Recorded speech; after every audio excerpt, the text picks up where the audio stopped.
ओम नमः भगवते वासुदेवाय।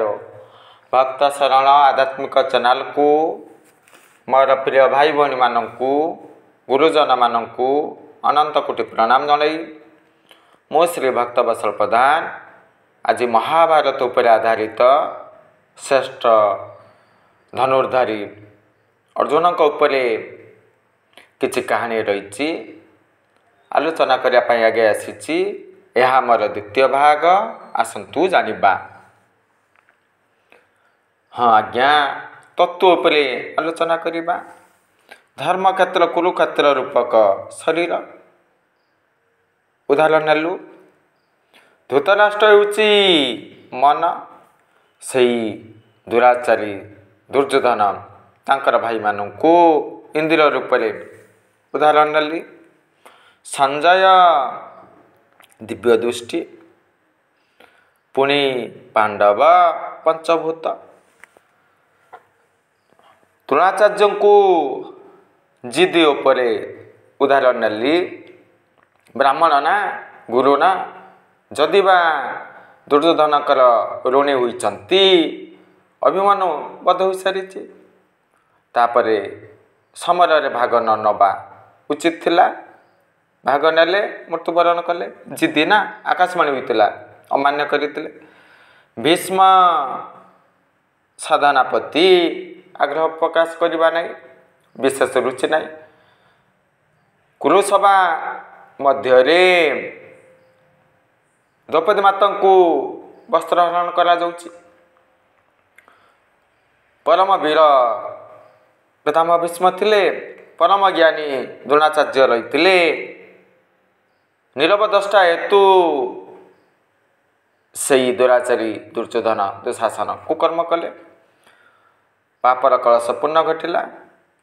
यही श्रेष्ठ वीर दंड पाइले। सत्पथरे चलवा, धर्म अधर्म विषय चिंतन करवा एमानकर मूल लक्ष्य होगा उचित थिला। पुणी भीमसेन वायु तत्व धर्म तत्व रूपरे युधिष्ठिर को उदाहरण नबा।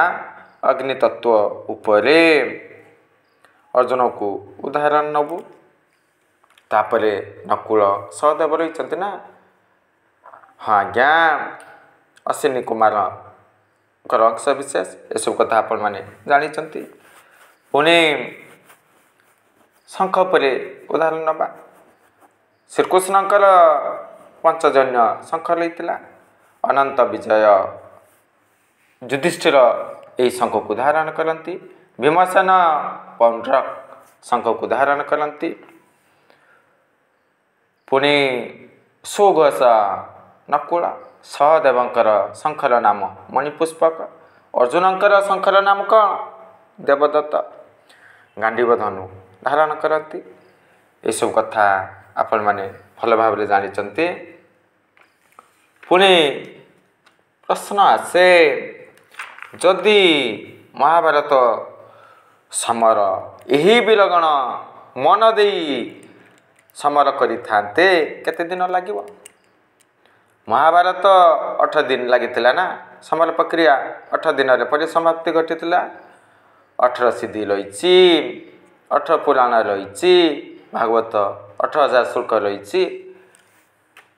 भीमसेन जदि मन दे एका समर करि थांते ना 28 दिन मध्य महाभारत समर परिसमाप्ति घटी था। अर्जुन को श्रेष्ठ धनुर्धारी को 24 दिन लगी था। द्रोणाचार्य को 22 दिन लगी था। दानीवीर कर्ण को 20 दिन लगी था। पितामह भीष्म को 16 दिन लगी था। बलराम को दिन आउ नहीं 5 मिनिट लगी था। पुणी बर्बरी को 3 मिनिट लगी था। परशुराम को 2 मिनिट, हनुमान को 1 मिनिट लगी था। परम ब्रह्म श्रीकृष्ण को केते समय लगी था? मात्र गोटे सेकेंड रे महाभारत समर परिसमाप्ति घटाई था। ये सब कथा आपण माने भल भाव जानी। वर्तमान अर्जुनଙ୍କର କାହାଣୀ ଉପରେ ଆଲୋଚନା କରିବା। ବୃକଉଦର ଭୋଜନ ପ୍ରିୟ, ଅଧିକ ଭକ୍ଷଣ କରନ୍ତି ନା। ଯେତେବେଳେ ଫଳ ବଗିଚା ମଧ୍ୟରେ ପ୍ରବେଶ କଲେ, ସେଇ ଦୁରାଚାରୀ କୌରବଙ୍କର ଅନେକ ପୁତ୍ର ରହିଥିଲେ ନା। ଭୀମସେନ ଗୋଟିଏ ଆମ୍ବ ବୃକ୍ଷ ନିକଟକୁ ଯାଉଛନ୍ତି। ଆମ୍ବ ପାଚି ଯାଇଛି, ଭକ୍ଷଣ କରିବେ। ଏହି ସମୟରେ ଦୁର୍ଯ୍ୟୋଧନଙ୍କର ଗୋଟିଏ ଭାଇ ସେଇ ଆମ୍ବ ନିକଟକୁ ଆସିଛନ୍ତି। ଏହା ମୋର, ଏହି ବୃକ୍ଷରେ ଭକ୍ଷଣ କରିପାରିବ ନାହିଁ, ଆମ୍ବ ଗ୍ରହଣ କରିପାରିବ ନାହିଁ। ପୁଣି ଆଉ ଗୋଟିଏ ବୃକ୍ଷକୁ ଗଲେ ସମାନ ପ୍ରକ୍ରିୟା, ପୁଣି ଆଉ ଗୋଟିଏ ବୃକ୍ଷକୁ ଗଲେ ସମାନ ପ୍ରକ୍ରିୟା। ଏଇଭଳି ପ୍ରକ୍ରିୟା ଚାଲିଥିଲା। ଯେଉଁ ବୃକ୍ଷକୁ ଭୀମସେନ ଯାଉଛନ୍ତି, ଧନୁର୍ଧାରୀ ଅର୍ଜୁନ ରହିଛନ୍ତି। ବାଲ୍ୟ ଅବସ୍ଥାର ଘଟଣା। ଦୁର୍ଯ୍ୟୋଧନଙ୍କର ପ୍ରତ୍ୟେକ ଭାଇ ଅଧିକାର ସାବ୍ୟସ୍ତ କରୁଛନ୍ତି, ଯାହାଫଳରେ ଭୀମସେନକୁ ଧାନିତ ହେଉଛନ୍ତି। ବଡ଼ ଭାଇ ଯୁଧିଷ୍ଠିର ସେହି ସ୍ଥାନରେ ଉପସ୍ଥିତି ଜାହିର କଲେ। ଭୀମା ଭୀଷଣ ନା, ଯଥେଷ୍ଟ ଶକ୍ତି ସାମର୍ଥ୍ୟ ରହିଛି। ଏହା ପୂର୍ବରୁ ବିଷଲଡ଼ୁ ପ୍ରଦାନ କରାଯାଇଥିଲା। ମନରେ ଘୃଣାଭାବ ଜାତ ଥିଲା। କ୍ରୋଧାନ୍ୱିତ ହୋଇଗଲେ, ମୁଁ ଉଚିତ ଦଣ୍ଡ ଦେବି। ଯୁଧିଷ୍ଠିର ମହାରାଜ, ରଣକ୍ଷେତ୍ରରେ ଯିଏ ସ୍ଥିର, ଧର୍ମକ୍ଷେତ୍ରରେ ଯିଏ ସ୍ଥିର ରହନ୍ତି, ସେ ହେଉଛନ୍ତି ଯୁଧିଷ୍ଠିର। ବାରଣ କଲେ, ଏସବୁ କରିବା ଠିକ୍ ନୁହଁ।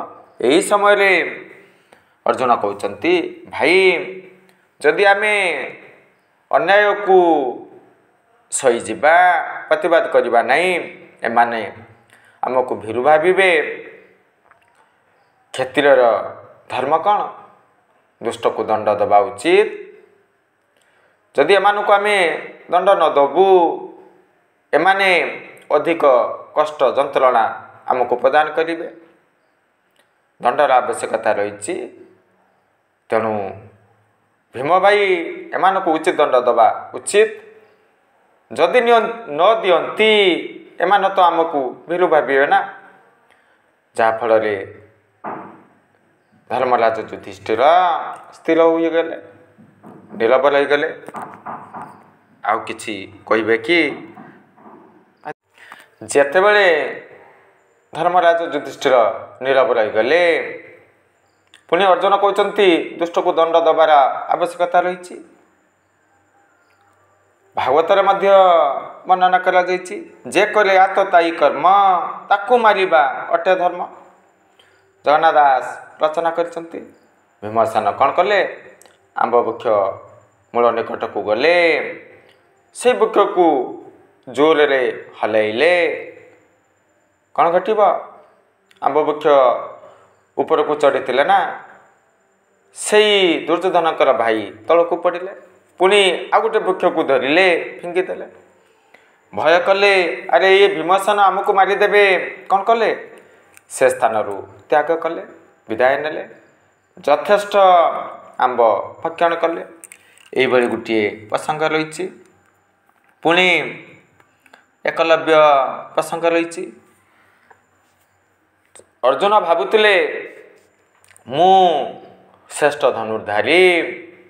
ମହାରଥୀ କର୍ଣ୍ଣ ଆସିଥିଲେ ଗୁରୁ ଦ୍ରୋଣାଚାର୍ଯ୍ୟଙ୍କ ପାଖରୁ ଜ୍ଞାନ ହାସଲ କରିବା ପାଇଁ। ମନା କଲେ, ସୁତପୁତ୍ରକୁ ମୁଁ ଜ୍ଞାନ ପ୍ରଦାନ କରିବି ନାହିଁ। ଅପମାନ ହୋଇଥିଲେ। ଛଳନା କରି ପରଶୁରାମଙ୍କଠାରୁ ଜ୍ଞାନ ହାସଲ କରିଥିଲେ। ଏକଲବ୍ୟ ମଧ୍ୟ ଆସିଥିଲେ। ସେଇ ଦୁର୍ଯ୍ୟୋଧନ ତାଙ୍କର ଭାଇମାନେ ଅପମାନ କରିଥିଲେ। ଗୁରୁ ମଧ୍ୟ ଶିକ୍ଷା ପ୍ରଦାନ କରିନଥିଲେ। ସେହି ଏକଲବ୍ୟ ଗୁରୁଙ୍କର ମୂର୍ତ୍ତି ନିର୍ମାଣ କରି ଶସ୍ତ୍ର ବିଦ୍ୟା ହାସଲ କରିଥିଲେ। ବଣରେ ଦୁର୍ଯ୍ୟୋଧନଙ୍କର 100 ଭାଇ, ଯୁଧିଷ୍ଠିରଙ୍କର 4 ଭାଇ ସମସ୍ତେ ଭ୍ରମଣ କରୁଥିଲେ। ପଞ୍ଚୁପାଣ୍ଡବ କୌରବଙ୍କର 100 ପୁତ୍ର ଭ୍ରମଣ କରୁଥିଲେ ନା। ଗୋଟିଏ ଶ୍ୱାନ ଭକ୍ଷଣ କରୁଥିଲା। ଅଭ୍ୟାସରତ ଏକଲବ୍ୟ ରହୁଥିଲେ ନା, ବାଧାବିଘ୍ନ ସୃଷ୍ଟି କରୁଥିଲା। ଏଭଳି ବାଣ ପ୍ରୟୋଗ କଲେ ଯେ 4-5 ସର ମୁହଁରେ ଲାଗିଲା, ଆଘାତ ହୋଇନଥିଲା କିମ୍ବା ଭୁକି ପାରୁନଥିଲେ। ଏହି ଅଦ୍ଭୁତମୟ ଶ୍ୱାନକୁ ଦେଖି ଅର୍ଜୁନ ଆଶ୍ଚର୍ଯ୍ୟ ହୋଇଗଲେ, ଗୁରୁ ଦ୍ରୋଣାଚାର୍ଯ୍ୟ ଆଶ୍ଚର୍ଯ୍ୟ ହୋଇଗଲେ। କ'ଣ କଲେ? ସେଇ ଶ୍ୱାନ ପଛେ ପଛେ ଗଲେ, ଏକଲବ୍ୟଙ୍କ ନିକଟରେ ପହଞ୍ଚିଗଲେ। ଜାଣିଗଲେ ମୁଁ ହିଁ ଏକଲବ୍ୟଙ୍କର ଗୁରୁ। ଦକ୍ଷିଣା ମାଗିଲେ, ବାମ ଆଙ୍ଗୁଠି ଦକ୍ଷିଣା ସଦୃଶ ନେଇନେଲେ। କାହିଁକି ଏଭଳି କାର୍ଯ୍ୟ କଲେ?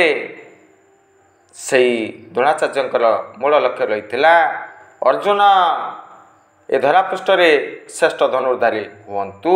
ଯଦି ଏକଲବ୍ୟ ଅର୍ଜୁନଙ୍କର ପରି ଶ୍ରେଷ୍ଠ ଧନୁର୍ଧାରୀ ହେବେ, ନିଶ୍ଚିତ ଭାବରେ ଦୁର୍ଯ୍ୟୋଧନ ତାଙ୍କ ପକ୍ଷରେ ନେବେ। ଅଧର୍ମର ଶକ୍ତି ବଢ଼ିବ, ଧରାପୃଷ୍ଠରେ ଅଧର୍ମର ଭାରା ବଢ଼ିଯିବ।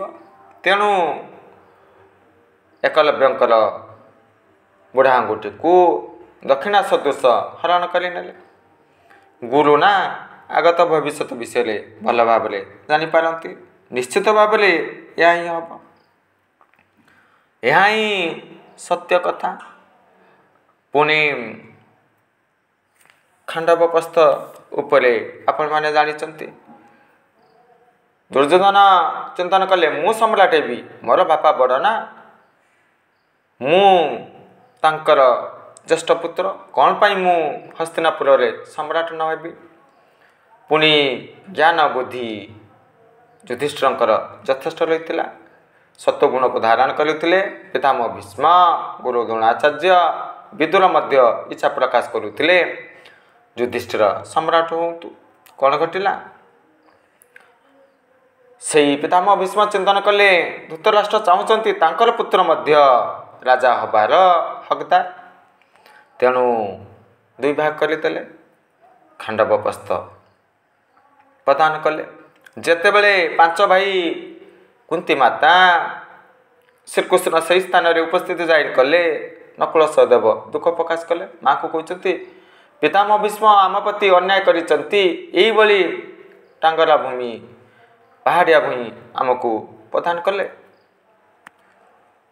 ଶ୍ରୀକୃଷ୍ଣ ସୁନ୍ଦର ଭାବରେ କହୁଛନ୍ତି ପିତାମହ ଭୀଷ୍ମ, ଧୃତରାଷ୍ଟ୍ର ଆପଣଙ୍କୁ କର୍ମଭୂମି ପ୍ରଦାନ କରିଛନ୍ତି। ଯୁଧିଷ୍ଠିରଙ୍କୁ କହୁଛନ୍ତି। କୁନ୍ତୀ ମାତା କ'ଣ କହିବେ?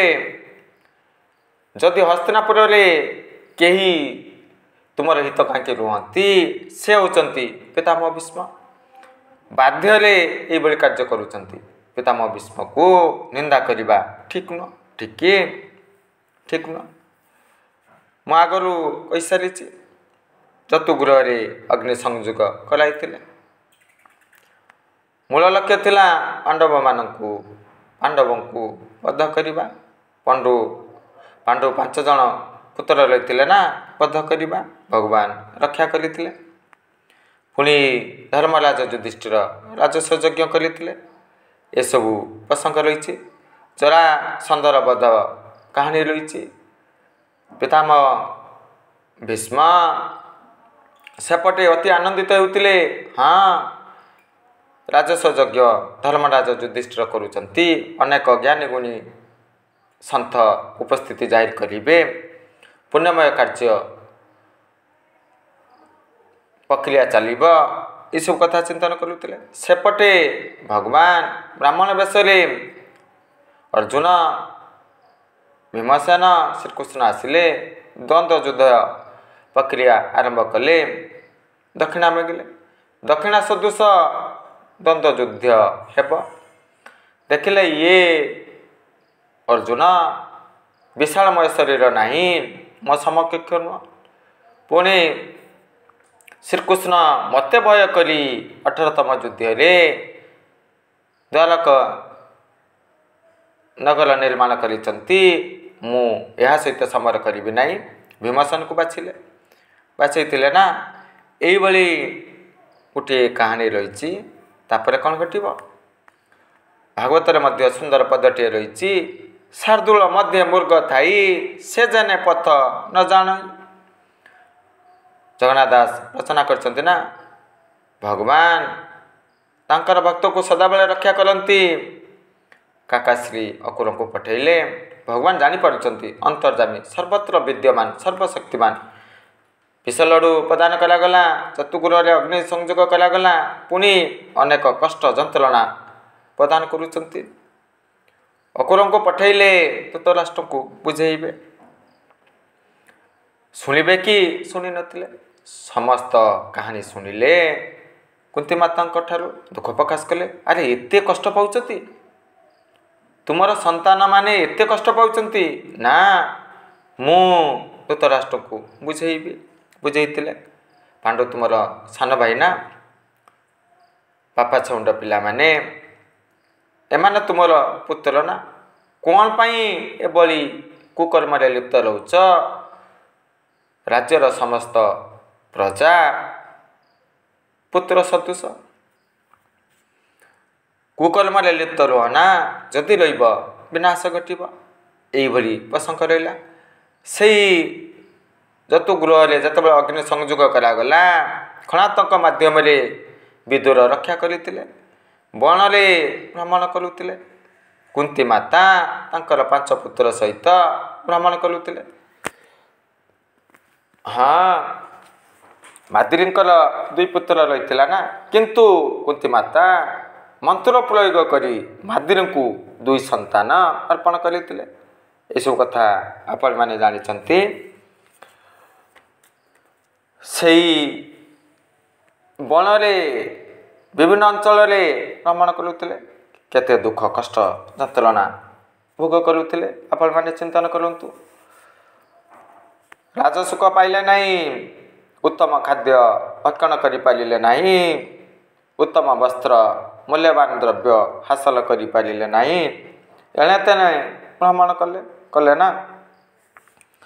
ତେଣୁ ଗୋଟିଏ ଶ୍ଲୋକ ମଧ୍ୟ ରହିଛି,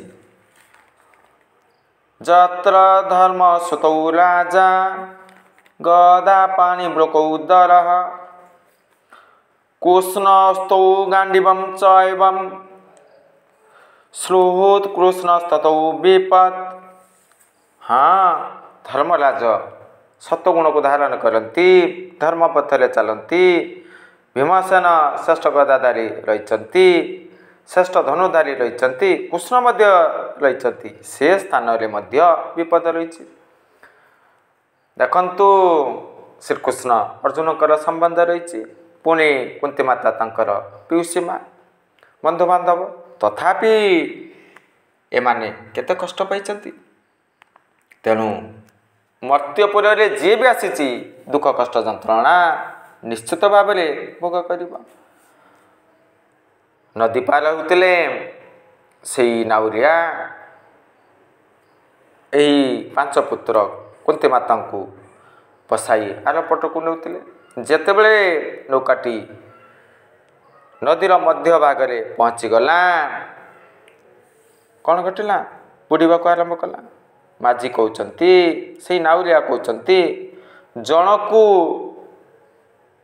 ଓହ୍ଲାଇବାକୁ ପଡ଼ିବ, ନଚେତ୍ ସମସ୍ତେ ମରିବା, ବୁଡ଼ିଯିବ। ଓଜନ ଅଧିକା ହୋଇଛି। ଶୁଣିବା ମାତ୍ରକେ କୁନ୍ତୀ ମାତା ଆଉ କିଛି ଚିନ୍ତନ ନ କରି ଭୀମସେନକୁ କ'ଣ କଲେ? ଠେଲିଦେଲେ, ନଦୀକୁ ଠେଲିଦେଲେ ନା। ଭୀମସେନ ପହଁରି ପହଁରି କୂଳରେ ଲାଗିଲା। ସମସ୍ତଙ୍କର ଜୀବନ ରକ୍ଷା ହେଲା। କ'ଣ ପାଇଁ ଏଭଳି କାର୍ଯ୍ୟ କଲେ ଭଲ ଭାବରେ ଜାଣିଛନ୍ତି। ଭୀମର ଶକ୍ତି ସାମର୍ଥ୍ୟ ଯଥେଷ୍ଟ ରହିଛି ନା। ପୁଣି ନିୟମ ରଖିଥିଲେ, ବଣରେ ଗମନ କରୁଛନ୍ତି ନା, ବିପଦ ଆସିପାରେ, କିଛି ବି ଅଘଟଣ ଘଟିପାରେ। କୁନ୍ତୀ ମାତା ନିୟମ କରିଛନ୍ତି, ଜଣେ ଜାଗ୍ରତ ରହିବ ଆଉ ସମସ୍ତେ ଶୋଇବା। ସେଇ ହିଡ଼ିମ୍ବ ଆକ୍ରମଣ କରିବାକୁ ଆସିଲେ, ଭୀମସେନଙ୍କ ସହିତ ସମର ହେଲା। ପୁଣି ହିଡ଼ିମ୍ବା ସମର କ୍ଷେତ୍ରରେ ସାହାଯ୍ୟ କଲେ ଏବଂ କ'ଣ କଲେ? କାମନା ରଖିଲେ, ମୁଁ ଭୀମସେନକୁ ପତି ରୂପରେ ପାଇବା ପାଇଁ ଇଚ୍ଛା ପ୍ରକାଶ କରୁଛି। ଅର୍ଜୁନ କ'ଣ କହିଲେ? नकुल सहदेव कौन कहले हाँ आमे माने देखीचे यही हिडिंबा माता भीम भाई को साहाय्य करुँच। युधिष्ठिर मध्य समान उत्तर देले।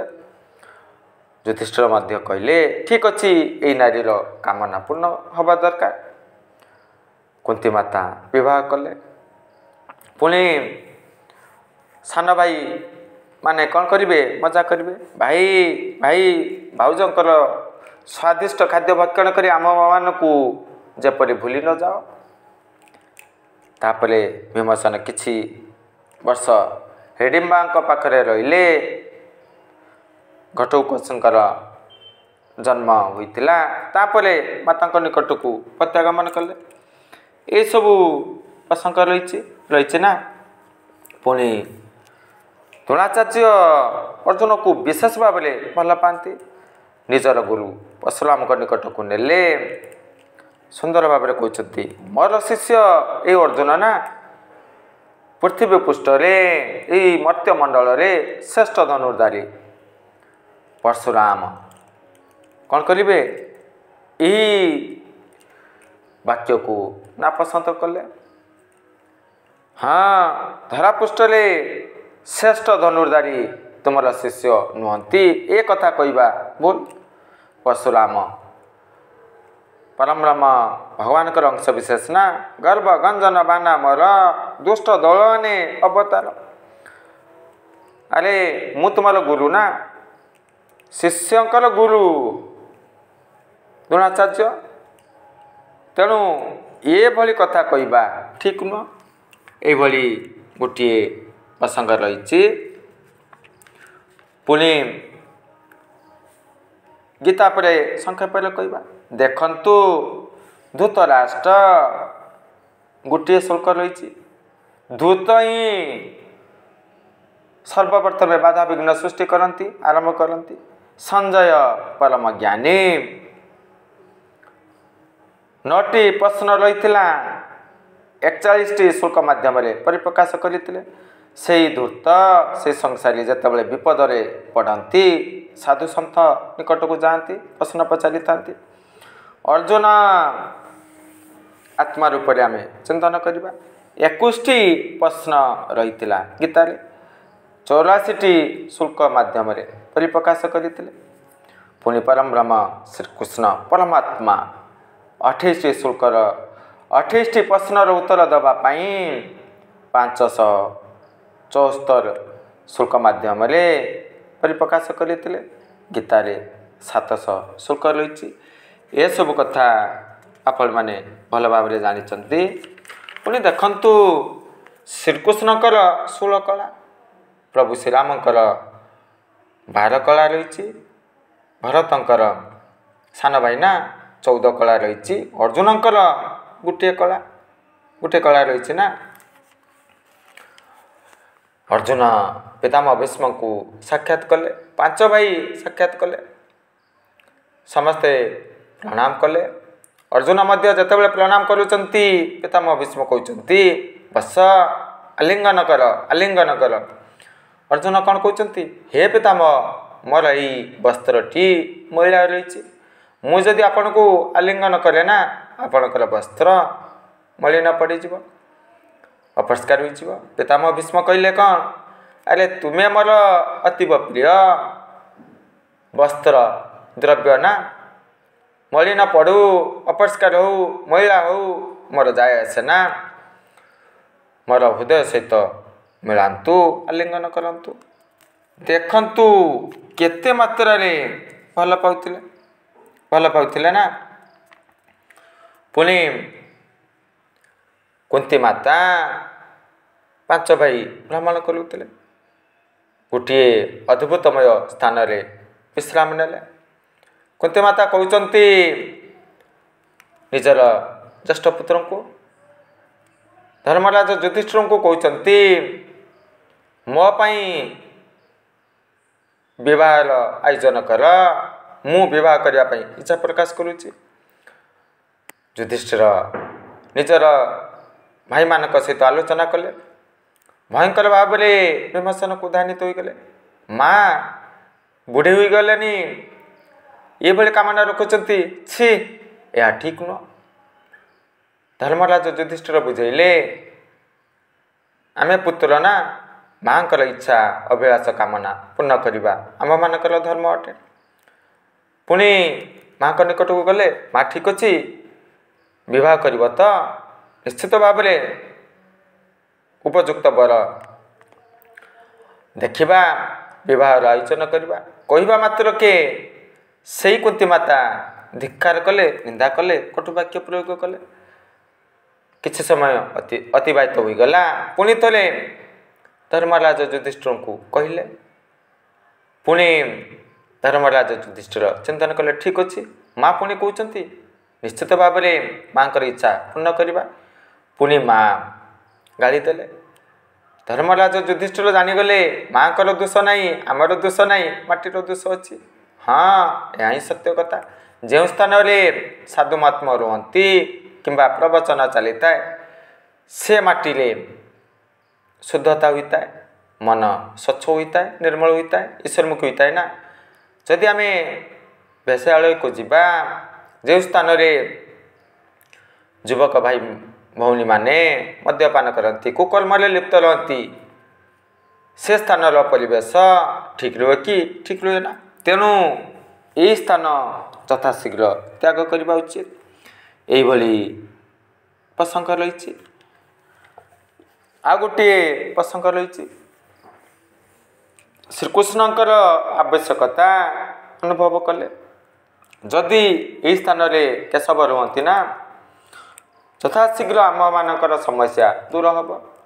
କ'ଣ କରିବା? ଅର୍ଜୁନ କହିଲେ, ମୋର ସଖା ବହୁତ ଦୂରରେ ଅଛନ୍ତି, ସ୍ୱଳ୍ପ ସମୟ ମଧ୍ୟରେ ମୋର ସଖାଙ୍କୁ ଆଣିବା ସମ୍ଭବ ନୁହେଁ। ଯୁଧିଷ୍ଠିର ମହାରାଜ ଚିନ୍ତନ କରୁଥିଲେ।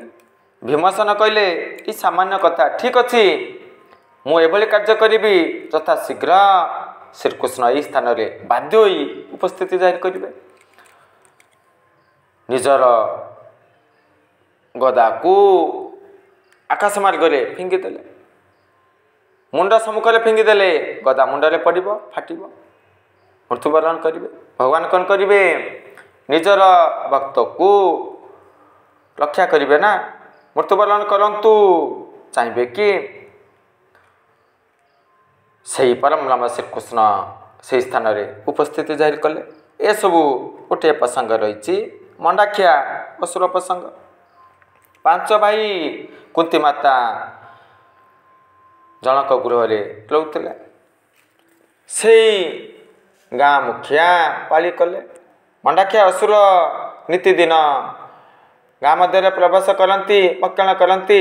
ଭଲ ହେବ ପାଳି କରି କିଛି ଖାଦ୍ୟ ସାମଗ୍ରୀ ଦେବା, ଆମକୁ ଆଉ ହଇରାଣ କରିବ ନାହିଁ। ପୁଣି ସାଙ୍ଗରେ ଖାଦ୍ୟ ସହ ଜଣେ ବ୍ୟକ୍ତି ଯିବ, ସେଇ ଅସୁର ଭକ୍ଷଣ କରିବେ। କୁନ୍ତୀ ମାତା କ'ଣ କହିଲେ? ଭୀମ, ଏହି କାର୍ଯ୍ୟ ତୁମକୁ ସମ୍ପାଦନ କରିବା ପାଇଁ ପଡ଼ିବ। କାହିଁକି ନା ଏହି ବ୍ୟକ୍ତି, ଏହି ଗୃହର ମୁରବୀ ଆମକୁ ଆଶ୍ରୟ ଦେଇଛନ୍ତି। ତାଙ୍କର ବିପଦ ଆମର ବିପଦ, ତାଙ୍କର ଦୁଃଖ ଆମର ଦୁଃଖ, ନିଶ୍ଚିତ ଭାବରେ ସମାଧାନ କରିବା। ତୁମେ ହିଁ ଏ କାର୍ଯ୍ୟ ଠିକ୍ ଭାବରେ ସମାଧାନ କରିପାରିବ। ଭୀମସେନ ଗଲେ। ଶଗଡ଼ରେ ଅନେକ ଖାଦ୍ୟ ସାମଗ୍ରୀ ରହିଲା, ପିଠା ରହିଲା, ପଣା ରହିଲା, ସବୁ କିଛି ଭକ୍ଷଣ କଲେ। ଶେଷରେ ଭୀମସେନ ସେଇ ଅସୁରକୁ ବଧ କରିଥିଲେ। ଏସବୁ ପ୍ରସଙ୍ଗ ରହିଛି। ପୁଣି ଆପଣମାନେ ଭଲ ଭାବରେ ଜାଣିଛନ୍ତି, ଦ୍ରୌପଦୀ ମାତାଙ୍କର ବିବାହ ପ୍ରସଙ୍ଗ ରହିଛି। କୁନ୍ତୀ ମାତା କୋଣରେ ରହିଥିଲେ, ଛୋଟ କୁଡ଼ିଆ କରି ରହିଥିଲେ, ଦ୍ୱାର ବନ୍ଦ ହୋଇଥିଲା। ବ୍ରାହ୍ମଣ ବେଶରେ 5 ଭାଇ ଉପସ୍ଥିତି ଜାହିର କଲେ। ମହାରଥୀ କର୍ଣ୍ଣ କିନ୍ତୁ ସ୍ୱୟଂବରରେ ଦ୍ରୌପଦୀ ମାତାଙ୍କୁ ହାସଲ କରିପାରିଥାନ୍ତେ। ଶ୍ରୀକୃଷ୍ଣ ଇସାରା ଦେଲେ, ଯାହାଫଳରେ କୃଷ୍ଣା କହିଲେ, ମୁଁ ସୁତପୁତ୍ରଙ୍କୁ ବିବାହ କରିବା ପାଇଁ ଚାହେଁ ନା, କିମ୍ବା ଏ ସ୍ୱୟଂବରରେ ଅଂଶଗ୍ରହଣ ନ କରନ୍ତୁ, ଏହା ହିଁ ଭଲ ହେବ। ତାପରେ କ'ଣ ଘଟିବ? ସେଇ ଦୁର୍ଯ୍ୟୋଧନ ଅଙ୍ଗରାଜ କରାଇଥିଲେ ମହାରଥୀ କର୍ଣ୍ଣକୁ। ବ୍ରାହ୍ମଣ ବେଶରେ ଅର୍ଜୁନ ଗଲେ। ଏକ ଜଳପାତ୍ର ରହିବ, ଗୋଟେ ଖୁମ୍ବ ରହିବ, ମୀନ ଚିତ୍ର ରହିବ, ଜଳରେ ଦେଖିବେ। ପୁଣି ଅଦ୍ଭୁତମୟ ଧେନୁ ରହିବ, ଗୁଣ ଚଢ଼େଇବେ, ସଂଯୋଗ କରେଇବେ। ଜଳକୁ ଚାହିଁ ସେଇ ଖମ୍ବ ମଧ୍ୟରେ ରହିଥିବା ମତ୍ସ୍ୟ ଘୁରି ବୁଲିବ, ସେଇ ମୀନକୁ ଭେଦ କରିବ। ଏହା ଅସମ୍ଭବ। କିନ୍ତୁ ଅର୍ଜୁନ କ'ଣ କଲେ? ଜଳକୁମ୍ଭକୁ ଚାହିଁଲେ, ଜଳପାତ୍ରକୁ ଚାହିଁଲେ, ଉପରେ ମତ୍ସ୍ୟ ଘୂର୍ଣ୍ଣୟମାନ ହେଉଥିଲା। ଧନୁ ସଂଯୋଗ କଲେ, ବାଣ ପ୍ରୟୋଗ କଲେ ଏବଂ ସଫଳତା ହାସଲ କଲେ। ଅର୍ଥାତ୍ କୃଷ୍ଣଙ୍କୁ ପାର୍ଥ ହାସଲ କଲେ। ଅତି ଆନନ୍ଦରେ ମାଙ୍କ ନିକଟକୁ ଆସୁଛନ୍ତି। ଭୀମସେନ ଅର୍ଜୁନ କହୁଛନ୍ତି, ମା ଆଜି ବଢ଼ିଆ ଦ୍ରବ୍ୟ ଆମେ ହାସଲ କରିଛେ। ଏହି କଥା ଯେତେବେଳେ କହିଲେ ନା, ମା କ'ଣ କହିଲେ? ଆରେ ଯାହା ଆଣିଛ 5 ଭାଗ କରିଦିଅ, ଯାହା ଆଣିଛ 5 ଭାଗ କରିଦିଅ। ତାପରେ କ'ଣ ଘଟିଲା? ଯେତେବେଳେ କବାଟ ଖୋଲିଦେଲେ, ଦେଖିବାକୁ ପାଇଲେ ଦ୍ରୌପଦୀ ମାତା ରହିଛନ୍ତି। ସ୍ୱୟଂବରରେ ଅର୍ଜୁନ ହାସଲ କରିଛନ୍ତି। ମା ପୁଣି 5 ଭାଗ କହିଥିଲେ। ଦ୍ୱନ୍ଦ୍ୱରେ ପଡ଼ିଗଲେ। ଅର୍ଜୁନଙ୍କ ଉପରେ, ଭୀମସେନଙ୍କ ଉପରେ କ୍ରୋଧାନ୍ୱିତ ହେଲେ। ନାରୀକୁ କ'ଣ ପାଇଁ ଦ୍ରବ୍ୟ କହିଲ? ନାରୀ ଦ୍ରବ୍ୟ କି? ପୁଣି ଯୁଧିଷ୍ଠିରଙ୍କୁ ପ୍ରଶ୍ନ ପଚାରିଲେ, ପୁତ୍ର କ'ଣ କଲେ ସମାଧାନ ହେବ? ଧର୍ମରାଜ ଯୁଧିଷ୍ଠିର ଚାହୁଁଥିଲେ, ହଁ, ଏହି ଦ୍ରୌପଦୀ ମାତା 5 ଜଣକୁ ବିବାହ କରନ୍ତୁ, ଏକତା ସଦାବେଳେ ରହିବ। ନଚେତ୍ ଭୀମସେନ କ୍ରୋଧାନ୍ୱିତ ହୋଇଯିବେ, ମନେ ମନେ ଚିନ୍ତନ କରିବେ, ଭାଗ୍ୟକୁ ନିନ୍ଦା କରିବେ। ମୁଁ ଅସୁରଣୀକୁ ବିବାହ କଲି, ଅର୍ଜୁନ କୃଷ୍ଣକୁ ବିବାହ କଲେ। ଅତୀବ ରମଣୀୟା, ଅତୀବ ସୁନ୍ଦରୀ, ପରମ ଜ୍ଞାନୀ, ମନ ଦୁଃଖ କରିବେ। ତେଣୁ ଯଦି ଏହି ନାରୀ 5 ଜଣକୁ ବିବାହ କରନ୍ତି, ଭାଇମାନଙ୍କ ମଧ୍ୟରେ ଏକତା ରହିବ। ଏ କଥା ଧର୍ମରାଜ ଯୁଧିଷ୍ଠିର ଚିନ୍ତନ କରୁଥିଲେ। ସେପଟେ କ'ଣ କରିବେ? ଅର୍ଜୁନ ନୀରବ ଥିଲେ, ମାତୃଭକ୍ତ ଥିଲେ, ଭାତୃପ୍ରେମୀ ଥିଲେ, ଭାଇମାନଙ୍କୁ ଭଲ ପାଉଥିଲେ। ଶ୍ରୀକୃଷ୍ଣ ଆସିଲେ, ସମାଧାନ କଲେ। ପୂର୍ବ ଜନ୍ମରେ ଶଙ୍କର ଭୋଳାନାଥଙ୍କୁ କଠୋର ତପ କରି ବର ହାସଲ କରିଥିଲେ। ମୋର ପତିଦେବ ଧର୍ମ ମାର୍ଗରେ ଚାଲନ୍ତୁ, ମୋର ଏଇଭଳି ପତି ଦରକାର ଅଛି। ଯଥେଷ୍ଟ ଶକ୍ତି ସାମର୍ଥ୍ୟ ରହିଥିବ ବର ମାଗିଥିଲ। ଶ୍ରେଷ୍ଠ ଧନୁର୍ଧାରୀ ହୋଇଥିବେ, ଶ୍ରେଷ୍ଠ ଗଦାଧାରୀ ହୋଇଥିବେ, ପୁଣି ଖଡ଼ଗଧାରୀ ହୋଇଥିବେ, ଖଣ୍ଡା ଯୁଦ୍ଧରେ ଯଥେଷ୍ଟ ଜ୍ଞାନ ହାସଲ କରିଥିବେ, ଆଗତ ଭବିଷ୍ୟତ ବିଷୟରେ ଗଣନା କରିପାରୁଥିବେ, ଅତୀବ ସୁନ୍ଦର ହୋଇଥିବେ। ଏଇଭଳି ମାଗିଥିଲେ ନା। ଜଣକ ପାଖରେ ଏତେ ଭଲ ଗୁଣ ରହିବା ଅସମ୍ଭବ। ତେଣୁ ଶଙ୍କର ଭୋଳାନାଥ କ'ଣ କହିଲେ? ଯେହେତୁ 5ଟି ବର ମାଗିଲ, ଜଣକ ପାଖରେ ଏଇଭଳି ଭଲ ଗୁଣ ରହିବା ଅସମ୍ଭବ, ତୁମର 5 ପତି ନିଶ୍ଚିତ ଭାବରେ ରହିବେ। ତାହା ହିଁ ଘଟିଲା। ଶ୍ରେଷ୍ଠ ଧନୁର୍ଧାରୀ ଅର୍ଜୁନ, ଗଦାଧାରୀ ଭୀମ, ଧର୍ମପଥରେ ଚାଲନ୍ତି କିଏ? ଧର୍ମରାଜ ଯୁଧିଷ୍ଠିର। ଖଡ଼ଗ ଯୁଦ୍ଧରେ ନକୁଳ ସହଦେବ ଅଧିକ ଜ୍ଞାନ ହାସଲ କରିଛନ୍ତି। ନକୁଳ ଦେଖିବା ପାଇଁ ଅତୀବ ସୁନ୍ଦର, ସହଦେବ ଆଗତ ଭବିଷ୍ୟତ ବିଷୟରେ ସୁନ୍ଦର ଭାବରେ ଗଣନା କରିପାରନ୍ତି। ଏହିସବୁ ବିଷୟବସ୍ତୁ ରହିଥିଲା। ଆଜି ପାଇଁ ଏତିକି କହି ବିରତି ନେଉଛି। ପୁଣି ଆଗକୁ ତୃତୀୟ ଭାଗ ରହିଛି। ଜୟ ଜଗନ୍ନାଥ।